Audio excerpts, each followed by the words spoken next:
All right, guys. So it is currently 1:13 a.m. and I'm just going to give you a quick look around of the Vsett 11 Plus Super 72. So this is a hyper scooter, is what you could classify it as. It supposedly goes up to 60 miles an hour. Personally, I've only gotten it up to about 45. It's as comfortable as I'm pushing it right now after 2 rides on this thing. So anyway, let's go through from the top. So we've got the handlebars, integrated turn signal buttons. We've got a horn, sport button, dual drive motor button.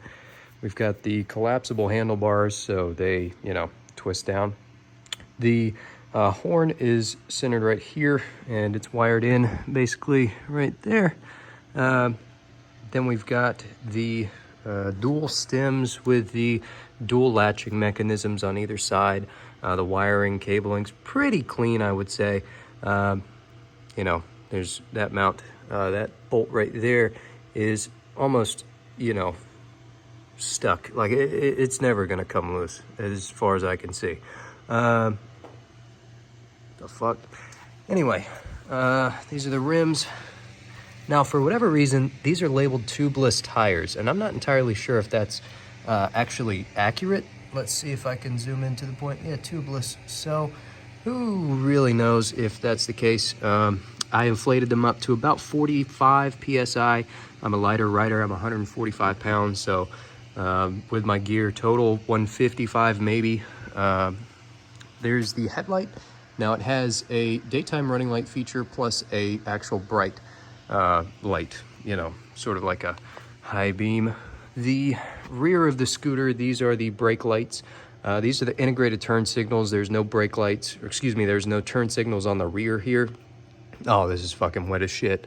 Oh, great, condensation. Anyway, dual rear hydraulic shock absorbers, Jesus Christ. Lots of sand and grit, grime, get in there. That's to be expected. Got to clean that out, blow it out. This is the rear axle, swing arms, mud guard, which seems to do a pretty decent job. It's just plastic, mounted with metal, but yeah, it's pretty solid. Got nut brakes here, front and rear hydraulic brakes, calipers, everything.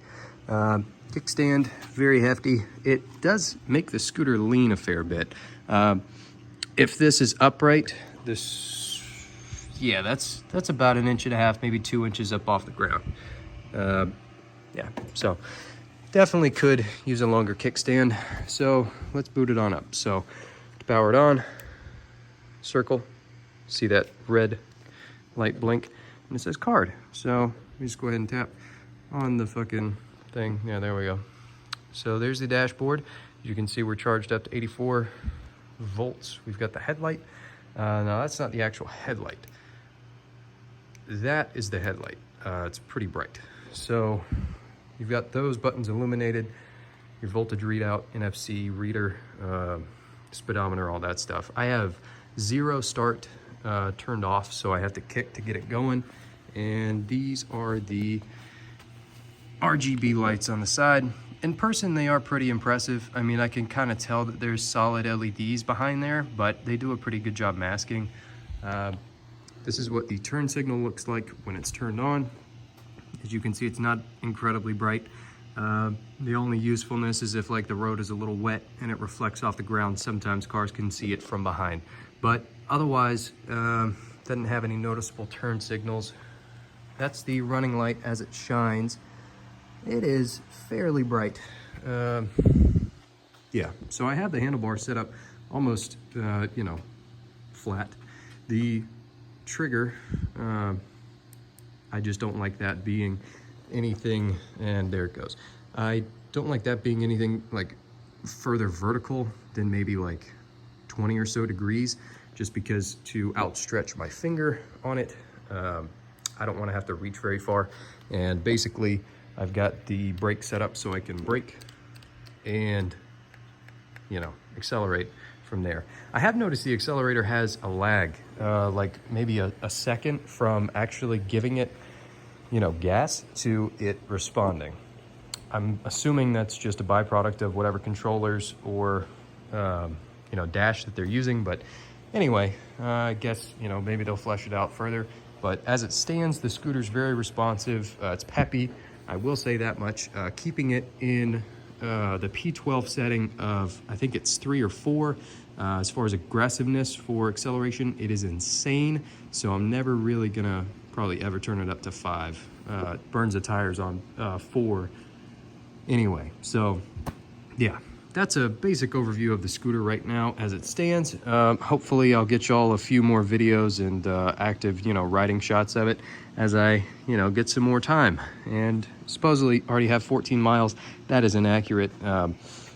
I know for a fact I went less than 5 or 6, so I think the tire diameter or something on there, maybe the magnet count and the dash and the P settings is messed up, so I'll have to go back through there and try to make it a little bit more accurate.